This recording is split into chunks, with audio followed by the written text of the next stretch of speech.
is based on a misunderstanding of how the Force actually works in Star Wars. Saying the ancient Sith were capable isn't the same thing as telling someone without a driver's license, "You are capable of driving, but you haven't learned yet."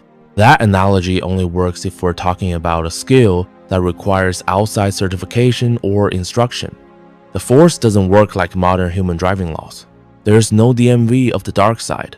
In Star Wars, capable means something very specific. You have the innate Force potential, the raw metaphysical connection, and the willpower necessary to learn a given ability if you choose to pursue it. And that's the whole point.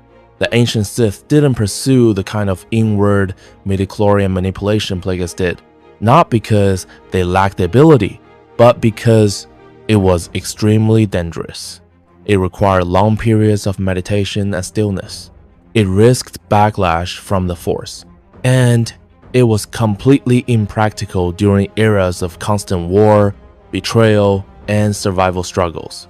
These were people who spent every day wondering which apprentice was going to stab them in the back. Sitting quietly for months trying to convince your own midi-chlorians to behave was not exactly a priority.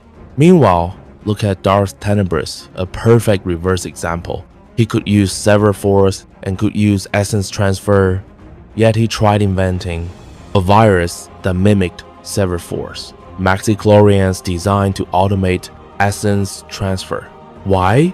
Because the natural techniques were dangerous, inefficient, and likely to get him killed. Choosing a safer experimental method doesn't mean he was incapable. It means he preferred a controlled, large-scale workaround, that's all. Same thing with Plagueis. He never used massive force drain or essence transfer. Not because he couldn't, he simply didn't want to rely on high-risk abilities that might fail or backfire.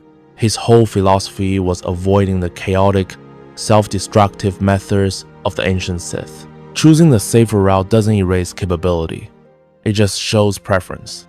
So when someone says Plagueis did something the others couldn't or wouldn't, therefore he's automatically more powerful, that's not accurate.